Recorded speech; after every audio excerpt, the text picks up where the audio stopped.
Chapter 28, Epilogue. A few days later, early in the morning, the plow came through the garden. Mrs. Frisby heard the chug of the tractor and the soft scrape of the steel against the earth. She watched from just inside her front door, fearfully at first, but then with growing confidence. The owl and the rats had calculated wisely, and the nearest furrow was more than 2 feet from her house.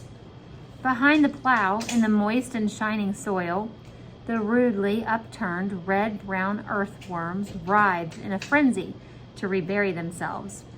Hopping along each furrow, a flock of spring robins tried to catch them before they slid from sight.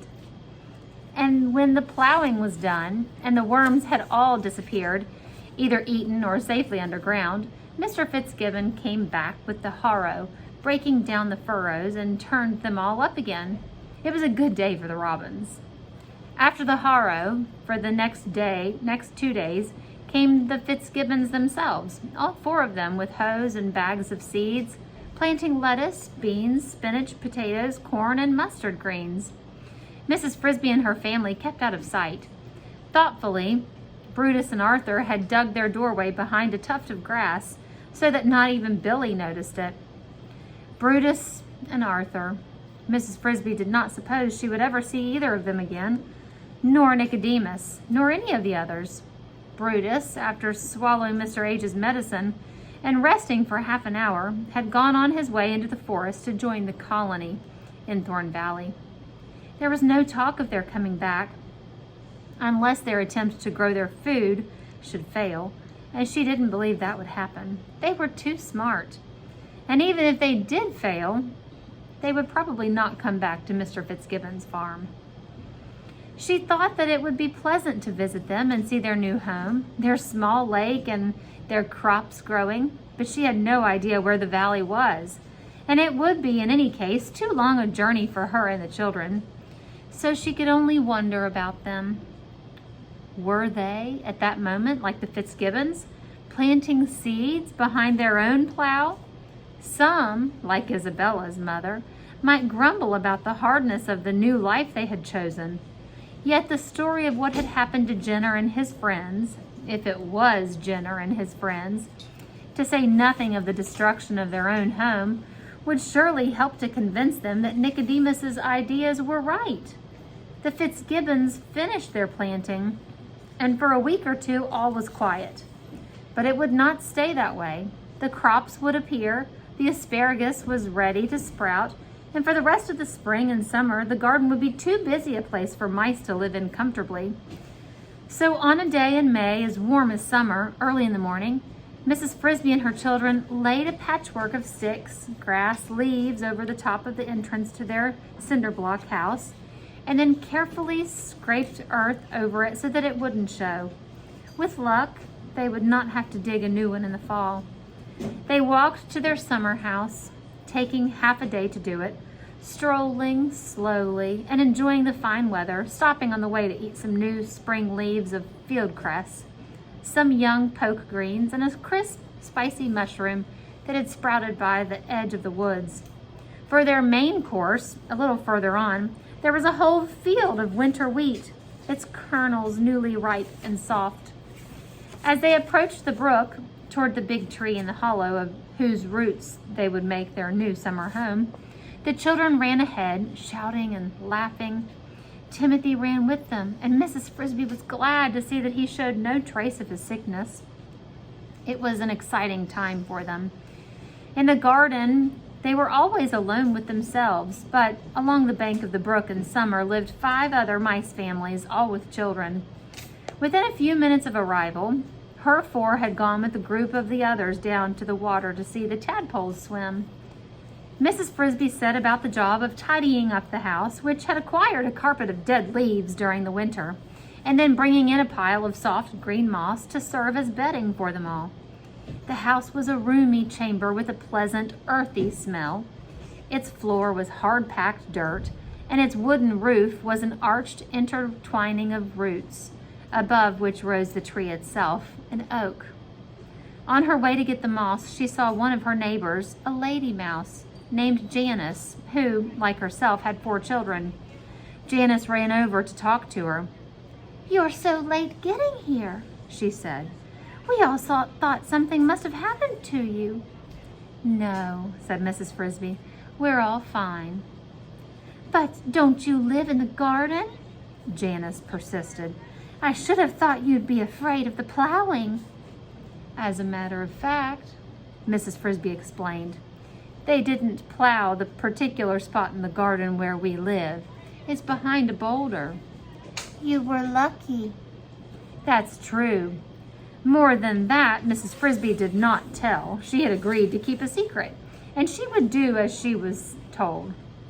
Still, she thought after quite a long deliberation, it was probably all right to tell her children, first making them to promise to keep it secret. They were, after all, the children of Jonathan Frisby. For all she knew, and for all Nicodemus knew, they were likely to turn out to be quite different from other mice, and they had a right to know the reason. The following evening, therefore, when they had finished an early supper, she gathered them around her. "Children, I have a story to tell you, a long one." "Oh, good!" cried Cynthia. "What kind of story?" "A true one, about your father and about the rats." "How can it be about father and the rats?" Teresa asked. "Because he was a friend of theirs." "He was?" said Martin incredulously. "I never knew that." "It was mostly before you were born." To everyone's surprise, Timothy said, "I thought he might be. I think Mr. Ages was too." "How did you know that?" "I didn't know it. I just thought it. A couple of times I saw Mr. Ages leaving their rose bush, and I knew that Father used to visit him a lot, but I never saw him near the rose bush." Probably, Mrs. Frisby thought, because he would have been careful always to leave through the blackberry bramble, just so we wouldn't see him. They sat down outside the entrance to the house and began at the beginning, with her first visit to the rats. She told them all that she had seen and done, and all that Nicodemus had told her. It took a long time to tell it, and as she talked, the sun sank low, turning the sky red and lighting the tops of the mountains, beyond which, somewhere, the rats of NIMH were living. The children's eyes grew round when she told them about the escape from NIMH, and even rounder when she described her own capture and escape from the bird cage. But in the end, the eyes of Teresa and Cynthia were filled with tears, and Martin and Timothy looked sad. Teresa said, "But Mother, that's terrible. It must have been Justin. He saved Brutus and then went back. And he was so nice." Mrs. Frisby said, "It may have been Justin. We can't be sure. It could have been one of the others." Martin said, "I'm going to find out. I'm going to go to Thorn Valley somehow, someday." "But it's too far. And you don't know where it is." "No, but I'll bet Jeremy knows. Remember, he told you the rats had a clearing back in the hills. That must be in Thorn Valley." He thought about this for a minute. Then he added, "He might even fly me there on his back the way he did you." "But we don't know where Jeremy is either. We don't see the crows down here," Mrs. Frisby reminded him. "No, but in the fall when we go back to the garden, I could find him then. If I got something shiny and put it out in the sun, he'd come and get it." Martin was growing excited at his idea. "Oh, Mother, may I?" "I don't know. I doubt the rats will want visitors from the outside." "They wouldn't mind. After all, you helped them, and so did Father. And I wouldn't do any harm." "It's not something we have to decide tonight," said Mrs. Frisby. "I'll think about it. And now, it's late. It's time for bed." The sun had set. They went into the house and lay down on the soft moss Mrs. Frisby had placed on the floor of their room under the roots. Outside, the brook swam quietly through the woods, and up above them, the warm wind blew through the newly opened leaves of the big oak tree. and they went to sleep. The end.